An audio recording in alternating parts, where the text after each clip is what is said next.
Alright, welcome back, guys. Sorry about that technical difficulty last time. Lesson learned: when you're running OBS Studio, or OB Studio, whatever it's called here, OBS, don't minimize the window you're recording, because when you come back it's going to screw everything up. But that was yesterday. This is today. We have a bunch of new things we've learned in my absence, and we're going to test some of them right now, starting with... And as I test, I'm going to continue playing, so be aware I may have to interrupt my own explanation of what I'm testing to explain what it is I'm seeing. One of the things I read about in the manual, I'm not actually seeing in the list here, and that is to press capital L. Let's see if it does anything despite not being listed here. Shift, get out of here. Shift L. Oh, well that's interesting. That was not what we were trying to do. That was the run key. We were trying to figure out the run yesterday. I'm going to try Shift and the 4 on my numpad. Okay, so for some reason our run is working in this space. Will it work in a hallway? It won't work in a hallway. I'm certain it's supposed to, but it doesn't. So apparently, incidentally, let's try K. K north, L left, or right rather, J, no. There are, that's not what I'm trying to do. There are alternate keys you can use for movement, but they seem confusing to me. There's something called the VI key set that I think is a throwback to original keyboard layouts or something on the systems that originally ran Rogue and Moria, and they're not intuitive with modern keyboard layouts. I'm as far as I can tell. I mean, I'm maybe completely talking out of my ass as to what that represents, but that's what I understand. So I think like I said, if I press K, whoops, fucking K. Yeah, K was north. It tried to walk me through that door. What I thought was going to happen, I read something about pressing Shift L and that being for look, and then you could shift the screen around and actually see the different sections of the map, as I remember being able to do in Angband, but perhaps it was literally only Angband. Maybe I was even reading something from Angband and not realizing it. I thought I was reading about Moria, but there you go. The second thing I learned by reading the manual, not a big deal, but we mentioned the fact that you can sometimes detect that things are magic in your backpack after you've been carrying them for a while. Apparently, as we level up, that ability will level up as well. I'm not sure. I had been about to say earlier that maybe it's... how do I get up there? Besides, let's just tunnel up there. Maybe it'd be faster than trying to find a way around. I had been about to say earlier that maybe it has to do with that perception ability you have, but again, the manual actually says perception does not level up with you, so maybe it's not. Maybe it's just an inherent leveling thing. Maybe certain classes and or races have better chances of detecting magic in their backpack. I don't know. But it will level up as we go up, so we should start noticing things magic with greater frequency. The next thing I learned while I was gone... actually stems from not reading anything, but watching somebody else play on a Let's Play video. Hey, I'm getting hungry. That person lacked a bow, and yet was still throwing arrows at the enemy, and actually managed to kill them by literally tossing arrows by hand at the enemy, which is, I think, kind of ridiculous. I find it, you know, if Arnold Schwarzenegger in his prime was throwing arrows at you, I doubt he'd land a killing blow. But there you have it. In this game, apparently it's possible. CD-looking human, no problem. So in a pinch, we can throw things at enemies to kill them, including arrows and or perhaps pebbles or something. Mind you, he was on a much lower dungeon level. I doubt it would be an effective strategy at this stage in the game, as we meet greater and greater monsters. The final thing I learned, and by learned I mean gleaned further information about, not exhaustively learned. I need to rest. My health is dropping. Let's close this door and rest. That final thing I learned, we were talking the other day, I think it was several videos ago, I don't remember what day it was, but a few days ago we were talking about seeing two different shields in the armory, one of which, both of which supplied 3 armor class bonus, but one was more expensive than the other. And I had at the time surmised that maybe the more expensive one was lighter, figuring, you know, carrying lighter stuff is good because it means you can carry more. And it turned out to be the opposite case. So the more expensive of the two provided the same armor class bonus, but was actually heavier, and I couldn't figure out why. I may have an answer now. And that was that I looked up shield bashing, more about it. And it mentions the fact that when you're bashing an enemy with your shield, it takes into account both the material your shield is comprised of and the size of your shield. Now, whether size refers to the weight of the shield, in which case the more expensive one was slightly heavier, it was 1 pound heavier, and therefore it might be more useful for that, or whether it refers to actual physical dimensions of the shield. One was listed as a small metal shield. The more expensive one was listed as a medium leather shield. So the medium size may just be, shoot, a red-icky thing. Let's kill it quickly. It breathes on me. I'm covered in acid. No. My pair of soft leather boots is damaged. Damn it. All right, I'll tell you more about that stuff in a second. Let's finish our first thought, because we have many thoughts to convey here. So yeah, maybe that the medium leather shield is more effective for bashing because it's a medium-sized shield, and or because it weighs 1 pound more, and therefore it's that's why it was more expensive. I also learned to top that. Jesus Christ, too many things in here. Come on, get me, rattlesnake. I also learned that we mentioned when you do bash things with your shield, sometimes you're thrown off balance. Oh, I was paralyzed there. White mushroom patch can apparently paralyze me, which I assume means I have to stand still and not do anything while it attacks me, but whatever it was very short-lived. You know what, let's head down to the next level. We can. We're level 14. We're on the equivalent of dungeon level 9. Let's go down to dungeon level 10, or 500 feet. Yeah, the fact that you can get thrown... Oh, unless there's more stuff to explore. Nope, there's not. Oh, maybe there is. You can get thrown off balance. Your chance of getting thrown off balance is actually... Is this going down or up? It's going up. Let's go to down. Your chance of getting thrown off balance is based on your dexterity. Now, our character does not have great dexterity, 10. I guess that'd be very, very slightly... Maybe in the average range, I guess, if you do 3 to 18. What the hell? God damn it. I'm missing... I pressed the wrong button. Let's do a PAG... No, PAF, rather. Let's just make sure we're not going to stumble into any traps in the vicinity. Nothing. Okay. So yeah, we may get thrown off balance more frequently than some characters by doing that, and therefore, PAG. Right there. Let's rest. We should be a little cautious about using that tactic. What else did I learn?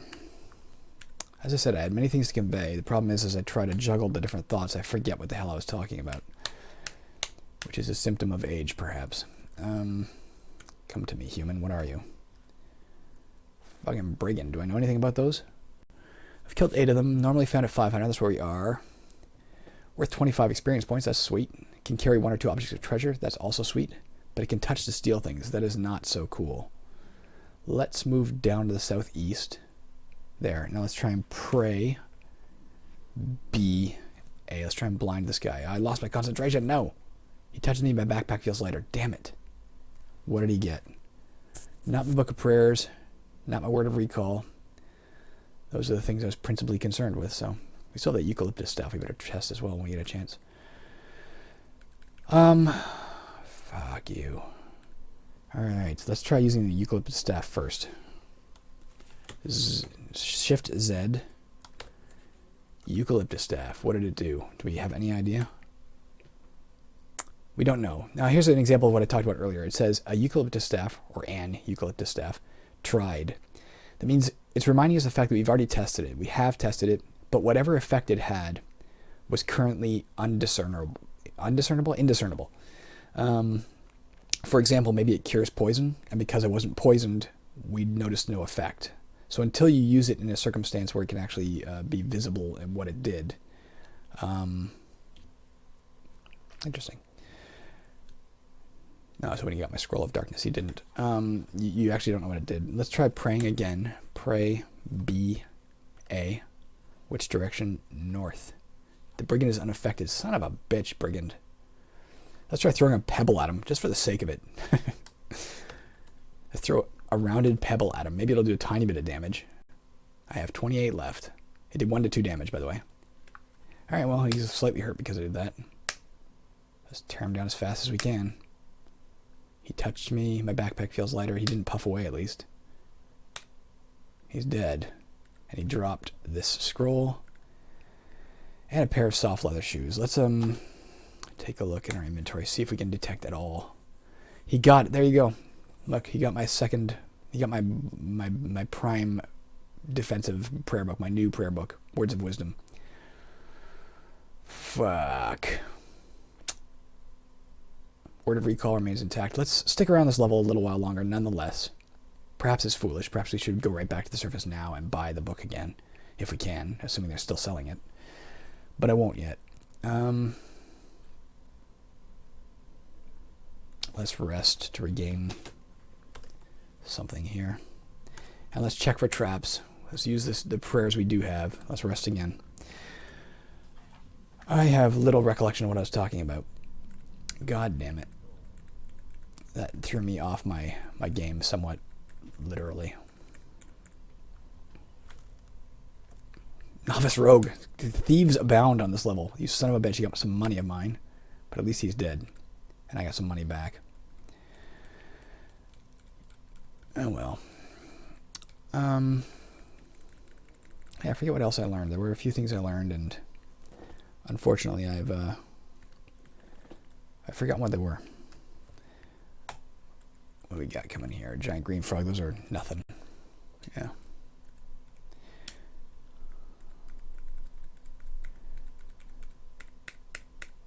Yeah, I don't remember what I was talking about. I'll watch the video later and be like, oh shit, that's what I was talking about. And it was very vital. Information that was key to your survival. Not just in Moria, but in life. So I'm sorry I dropped that ball.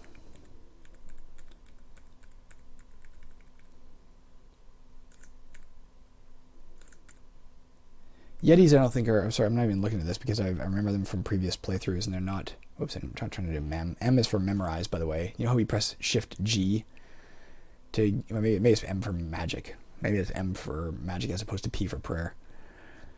That's probably what it is. But I can't cast spells. I'm not a mage or a ranger. Those are the only two classes who can cast spells that I know of. We want X, right? X. Yeah. X. To the east. Recall. So I have killed a bunch of these before. They do have several attacks. 3 attacks. 1 to 3, 1 to 3, and 1 to 4. But none of them are special attacks. It is an evil creature. It's interesting. A Yeti's evil. I wouldn't have expected that. Giant red frog. These are the guys who can drain our strength.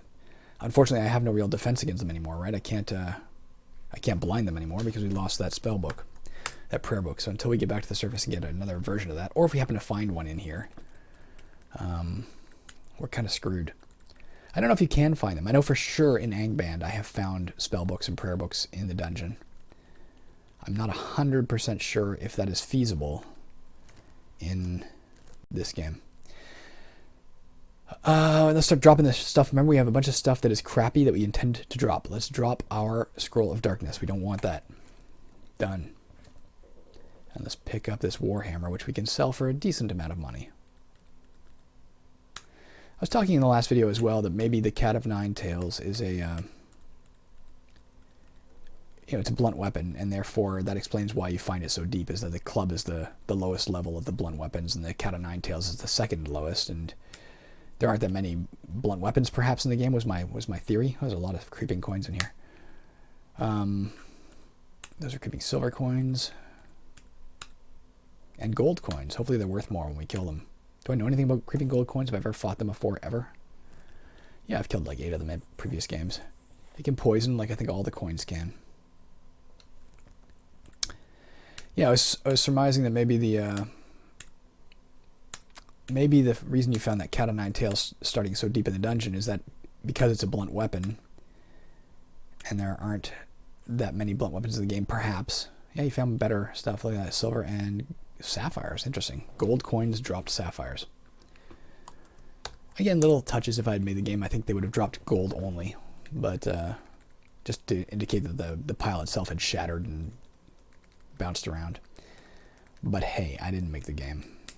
Robert Konecki did, and he did a hell of a job, because here we are 30 some odd years later and I'm still playing the goddamn thing, or playing the goddamn thing for the first-ish time. I actually started playing Moria, incidentally. As I said, I played Angband for the first time about a year ago. But I started playing Moria for the first time about, I don't know, 2 weeks ago. And I can't, obviously I'm enjoying it enough to bother to try to record these thoughts. Anyways, blunt weapons. My guesswork had been that the reason he found the Cat of Nine Tails so deep was that there weren't many blunt weapons in the game. Whoops. And maybe that was the explanation, is that I don't know, that it was a decent blunt weapon by comparison to some. And that's why he started finding it there. But we've been finding the Warhammer since early levels, and that's actually a decent weapon all around, let alone, it's also a blunt weapon, I know, because you can sell it at the temple. So that theory is shot. I have no idea why the Cat of Nine Tails starts showing up at deeper depths, unless it has just been a coincidence that it's shown up there for me, and there was no merit to it showing up there for me. It was just a random coincidence. I did specifically read, we determined this for ourselves anyway, the other day when we were digging and finding all kinds of wonderful treasures behind the walls, but I did specifically read that it talks about that in the manual, that yes, there are veins of treasure that run through the dungeon, and that it can be worth your time to therefore dig through them to find treasure. It did specifically say, by the way, another thing I guess I learned, is that quartz veins, you see some dark rock. What the fuck is that? Quartz veins are more likely to contain treasure than magma veins, but either can. I guess dark rock is magma intrusion. Why didn't it just say you see a magma intrusion? What was the purpose of that? Robert, what were you thinking? As I said, I'm really enjoying Moria. I do find it, there's a lot of key information that is, for my preference, and it is, I guess, a preference thing. You have your, I guess, making any game, or specifically, I guess, a roguelike. Oh, hey, level 15, we can learn new prayers. Whatever we learn, we can't cast it because we don't own it anymore. We don't have the book. Neutralize poison, which would completely remove poison, as far as I know. That'll be useful later. One of the considerations, I think, for anybody when they're building a roguelike is, are you trying to emphasize the game mechanics, or are you trying to emphasize the immersion of the role-playing aspects? And if I can give an example of what I mean by that, in Moria, for instance, the Chant and Bless spell. Oh, fuck, invisible guy. But at least I know where it is. We're missing each other a lot. Die, invisible person. Okay, thank you. Close that door. Rest. The Chant and Bless spells, for instance, when you look them up in the manual, again, I wish it was in the game itself, but totally forgivable. At least the information exists somewhere.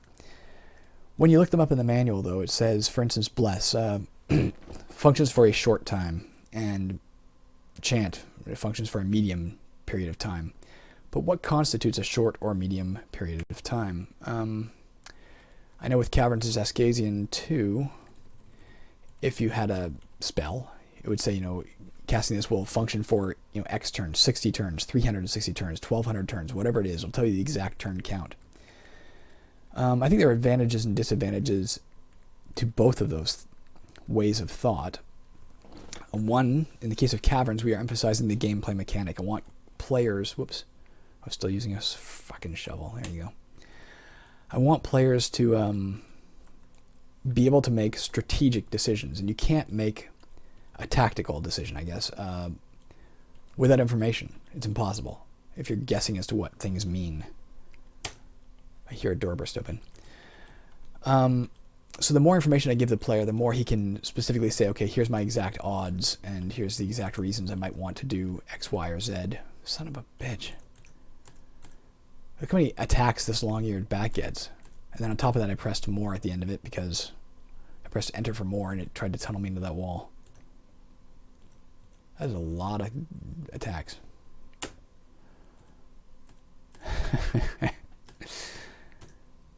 And my hit points are going down. Okay, is it dead? It's dead. Let's rest.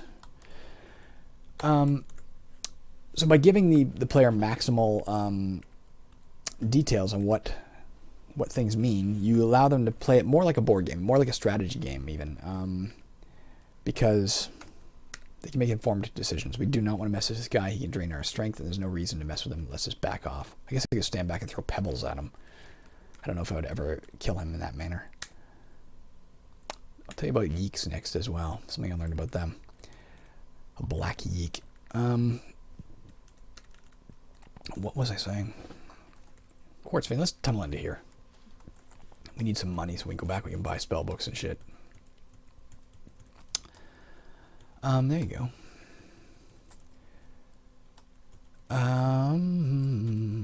What was I talking about? So yeah, by providing them as much information as possible, they can make informed decisions. Whereas in a game like this, when it says a medium period of time or a short period of time, the one advantage is that it does feel more like I guess it's more of a simulation. Does that make sense? In real life, if you cast a spell, I mean, maybe you would have a quantity of time. Maybe I guess you can't cast a spell in real life, so that's a moot point. If you utilized your science gizmo to accomplish a certain result, maybe you'd know this is going to last for 10 minutes, period. Maybe there would be a hard bit of data there. But I think things like that, where it says a short period of time, medium period of time, we're not going that way. That's where the red jelly is. I think the intention is to keep an air of mystery in the game, and allow the player to be more immersed, allegedly, therefore. I question the efficacy of that. It also might have been that they just didn't want to have to retype the manual if they changed the game. I don't know. Maybe printing things was at a premium in the 80s and on your dot matrix printer. I don't know. I think there's a lot of money up here. It looks like we're heading to a vault, maybe? I'm not sure. Remember, I have my shovel out. That's all. Yeah, I remember first noticing that in Diablo. I don't know if you ever played that game. It's an older, I would say real-time roguelike, which incidentally is credits UMoria, credits this exact game with its with being part of its inspiration. If you look in the manual. Oh, these rats can poison us. XR. I've killed a lot of them. They're not that threatening, although they can multiply, right? If we had our neutralized poison spell, I would now test that out, but we don't. Yeah, I was playing Diablo in the past, and you come across shrines in that game. It could be like a goat shrine, say, or some other. It gives you a descriptor of the shrine, and if you pray at it, something happens. But what the something is not in any way clear. It gives you like a little description, not even a description of like a light surrounds you or something, but it gives you like a poem or something, like some quote from some satanic Bible in their universe or whatever. Some diabolic manual. So you have no idea what just happened when you prayed. For that matter, you don't know if it was a good thing or a bad thing. Sometimes you can figure it out. You know, for instance, sometimes you pray at a shrine and it gives you some weird quote, and then you're walking along and suddenly you're starting to see red outlines of monsters in the distance, and you start to realize, okay, whatever effect it had, I can see monsters through walls now, and that's pretty cool. But sometimes what effect it had is completely, well, mysterious. And I think that's what they were trying to go for. Again, this sense of, oh, we don't want, that's the red jelly, man. I'm going to stumble into it. That's what they're trying to go for, is a sense of creeping through a dungeon where you don't know what anything is. And there can be, I guess, a benefit to that there, that sense of mystery.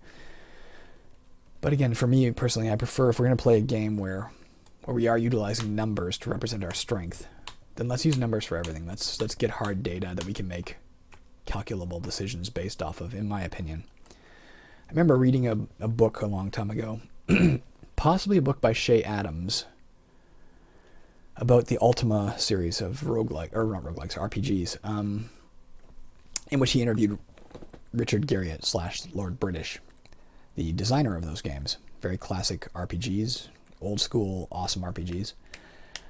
I think that's where I heard this quote, but if I'm wrong, forgive. Green icky thing, I think it can corrode. Let's back off. Dead. And it talked about, the guy was given an example of programming a video game, and he talked about, say you're playing a game and you come across a bridge, a rope bridge, and you, the programmer, have we have shitty stuff, right? Potion of blindness. Let's get rid of that. Have programmed in that there is a chance this bridge can break under the player, and that chance is based on how much weight the player is playing, or player is playing, the character in the game is carrying. And you know, the player approaches the bridge, and you know, you've got a nice graphic and a sound effect, so it shows that the bridge is rickety. And instinctively, the player might be like, "Oh, that looks treacherous." But the bottom line is, the player himself knows that this game is not an absolute reflection of reality, in the sense that you have not programmed in every aspect of physics into the world. The reason being, there's no, with current computers at the very least, and possibly ever, there's no way to completely reflect reality in a video game. Therefore, he doesn't know if you've actually programmed in the fact that the bridge can break, or if it's just a, you programmed in that you wanted it to sway and look spooky. So he decides, let's say he decides to step on the bridge. If he's not carrying enough equipment to break it, what was this, silver jelly? Yes, let's do an experiment here. Let's look at our light source. Oops, wrong button. 2,657 turns of light. Remember that. It'll probably hit us before we, well, maybe not. Not if we keep hitting it like that, it won't. Unless I'm still using my damned shovel. No, I'm not. All right, never mind. We didn't get to test the light, how much it drains. Oh, it's fucking copper coins. I'm trying to dig through it with my shovel. Creeping copper coins, I mean. So you step on the bridge, the player steps on the bridge, and it doesn't break because he's not carrying enough equipment to break it. Well, he'll continue on his merry way and have no idea that he was ever in danger. He won't know that that mechanic existed. He won't know that you had that option in there. He'll just think, oh, you programmed an eerie-looking bridge and it couldn't break. It may also come back to bite him in the ass later on if he comes across another bridge and steps on it and it breaks. And he'll think, okay, well, that previous one wasn't programmed to break, but this one was, you know. And it's false information. Likewise, if he steps out on it and it breaks, he may be like, oh, shit, this bridge will always break if I step on it. So he may stop stepping on it. You know, he doesn't have the information to say, if I drop X, Y, and Z, I can get across it. Now, certain games, you might program in a lot of puzzles that take into account weight, and therefore he may be used to it as a concept. But barring that, he may never guess the rationale. So I in a very literal sense, if we use Caverns of Zeskasian 2 as an example, and I'm not holding it up as a paragon of roguelikes, it's got its plentiful faults that God knows. But in reference to this exact example, you can come across rickety rope bridges in caverns, and it will tell you exactly. It's like if you step on this, there's this exact % chance, and it's calculated based on how many inventory items you have, and it spells it out for you. Here's the exact chance. Like, you have a 32% chance of breaking this bridge if you step on it. Here's the exact consequences if you fall. It'll break. You'll plummet into this water. You know, whatever. Here's the exact chance it'll break if monsters step on it, you know. So it tries to spell everything out for you so that, can these guys drain strength? No, just poison. Fuck, let's back off. King Cobra, oh, we don't want this guy blinding us. Although if we do, here's a good place for it because he's going to be stuck in that same position.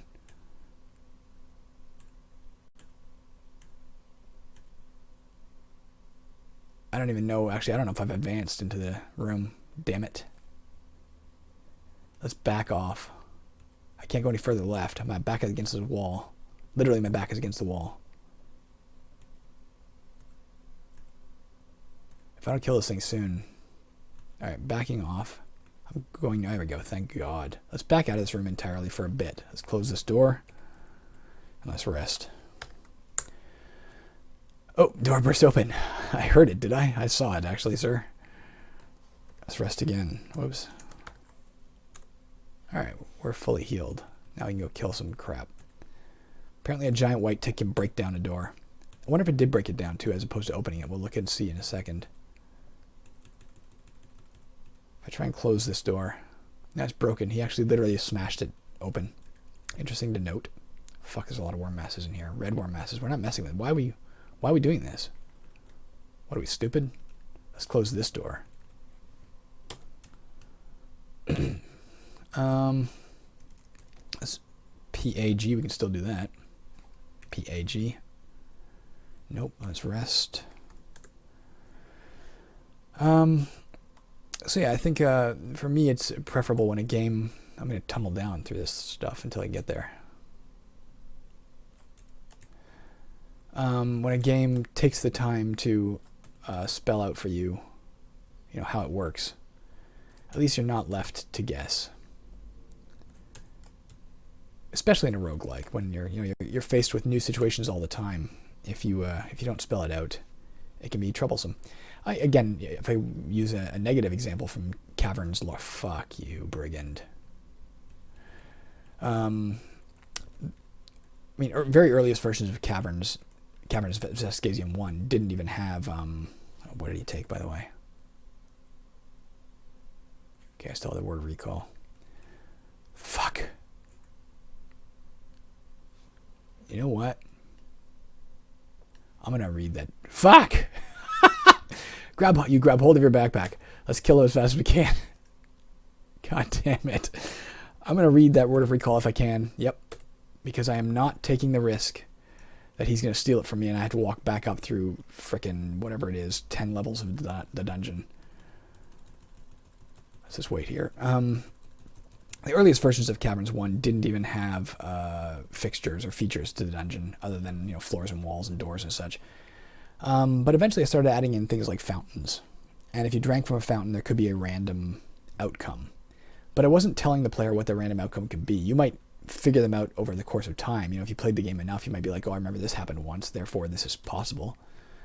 Fuck, there's a lot of people coming at me.